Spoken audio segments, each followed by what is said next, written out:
Hello everyone, hope you're doing well. Today we're back on the Updates New Power Dev server, and it's time to have a look at the Harrier GR.1. This is a new plane which is coming to the game in the next update. It's going to be a rank 5 Battle Racing 9.7 Premium for the British. Now what I want to do is to make sure that you know that this isn't going to be the only Harrier that is coming to the game in Update New Power. What's also going to be in is another British Harrier. It's going to come in to the game in the tech tree, and then there's going to be another premium American Harrier and another tech tree Harrier as well for the Americans. So you're getting a little bit of everything depending on what you decide to go for.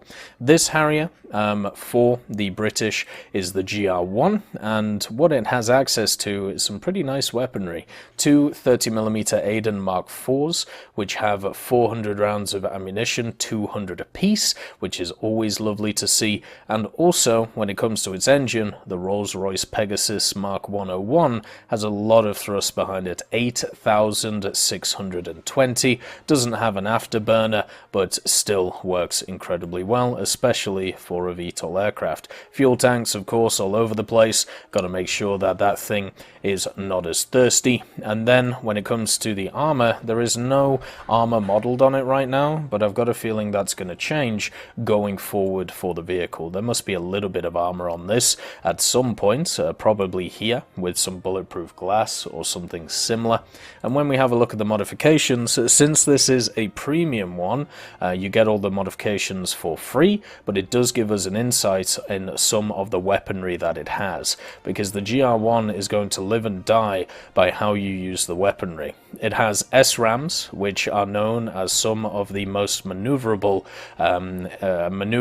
close-range air-to-air missiles in the game. You can see the launch range is 2 kilometers and also a maximum overload of 20 Gs, so they really do lock on when they feel like it. You can bring along SRAMs with all of the excess ground target ordnance, just at a reduced rate. You can see you can bring 4 1,000 pounders if you want, which is really nice, 3 1,000s as well, but you can bring along the SRAMs with that. Then you also get 5 500 pounders, 4 500 pounders, or a bunch of snabs. The snabs penning 300mm a piece, you get 108 of them. So this could be very devastating in a ground forces setting, or even devastating in an aerialistic setting if you decide to go after ground targets. This thing could easily mop up the map if it feels like it. Because it has access to Aidens, it gets the really nice belts, so the default one with 47mm a pen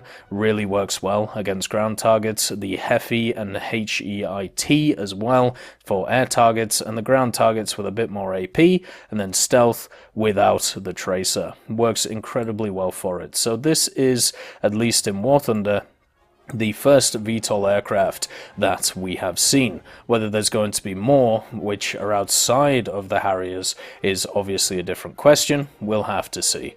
But the rewards on it, 660% RP plus 810% SL, really good for this Harrier, and it also has a pretty low repair cost at 12,000 for that 810% multiplier.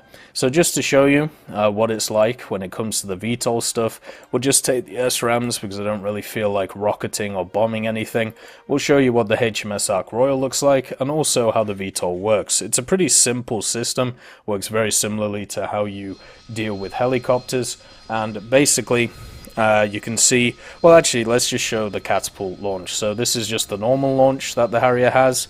You can see it's like a boosted launch basically from the carrier. Gets you up to about 400 kilometers an hour straight away, and then you're up and going. That is available for every vehicle when it comes to carrier landing. You will be able to get that boost.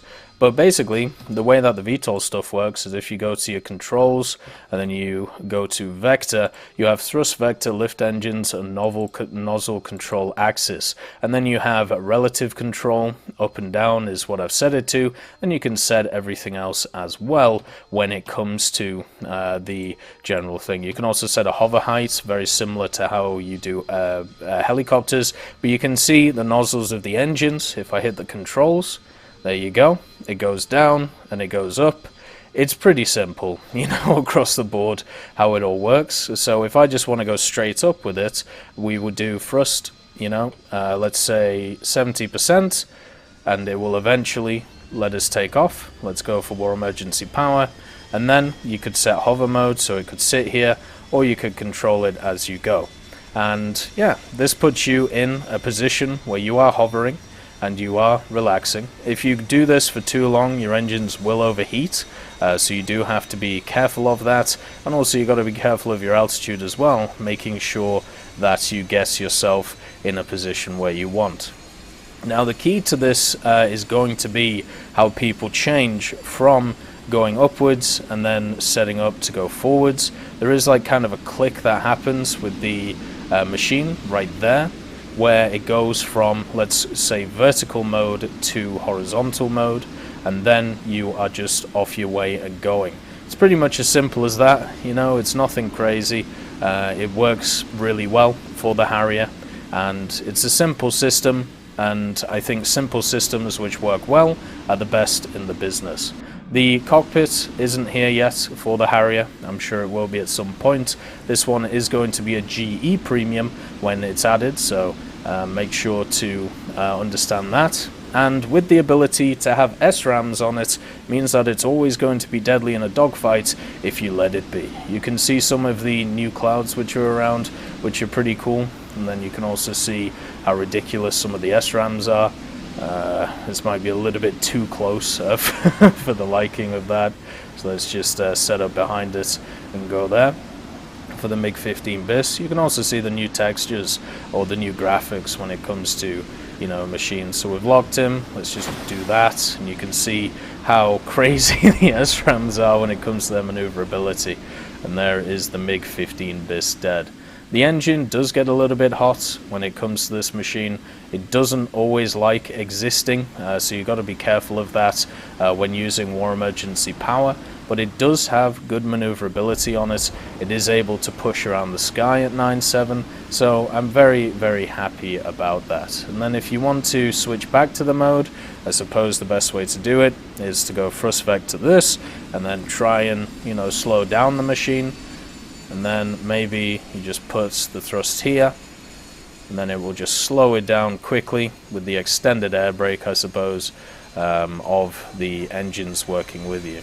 So this means that you can go back into this mode wherever you feel like, and just kind of chill for a bit. Obviously we're going to lose some altitude here because I have it at such a low quantity, but it just means that, yeah, you can just relax and go along the ways and not have to really worry about too much. It's a marvelous little setting. It works very well, and I think it's not going to be used that much, which is kind of sad, because of the fact that there's not really too much reason to use it unless you're trying to take off from very small areas, but most of the time you're not going to be doing that. You're going to be taking off from either carriers or landing strips, so it might just be better to, you know, take off from them as usual. One of the things is this thing doesn't have an arrestor hook on it, so maybe landing on carriers will be easier just using the VTOL, but I highly doubt it. I still think going for the casual landing is the way to go, just because of trying to match up the speed of you and the carrier. It's going to be a bit of a pain, and also it's going to take ages to do it, which means that you're going to be in a big situation where you're going to be absolutely trounced by a plane that's going to strafe you while you are moving at maybe 20 to 30 to 40 kilometers an hour, which is not going to be fast enough. But the general characteristics of the Harrier do make me happy. With the addition of the guns, you can see the new lighting effects on them. They look really nice. And with the access to SRAMs, I also think that's very cool. I'm pretty sure that the other Harriers that are going to be in the game, they're going to have access to Sidewinders, because it would make the most sense if they did. So look forward to that. And then also, with the fact that it has SRAMs, it just means that you can pull off some ridiculous stuff in air battles, even if you're facing stuff such as supersonic machines. So I think, at least for me, the Harrier, I don't think it's going to be a meta vehicle, because it doesn't really have the speed. It has good acceleration though, and it might not have the maneuverability required, but it's going to be a lot of fun. And that is, you know, what we need in War Thunder. Sometimes you don't need just completely meta machines all the time. What the Harrier, at least this one, offers you is a slightly slower experience than something like a Lightning, but also much better missiles, and also some pretty nifty guns. I'm happy that it's finally in game. It also opens up the VTOL area for a bunch of other machines, such as some Soviet ones, which we may see at some point. And yeah, it's just nice to see the combo of the Harrier and also the HMS Ark Royal. Easily one of the best updates in War Thunder's history. I hope you all have a wonderful day, and I'll see you next time. I'd just like to thank Trigger Hippie, Universe, Conte Baraka, Elove Goat, Eugens Terry, Ambrosius McClellan, Daniel Stanton, Martinez, B. Young, Hans, and Samuel Slick for supporting the channel.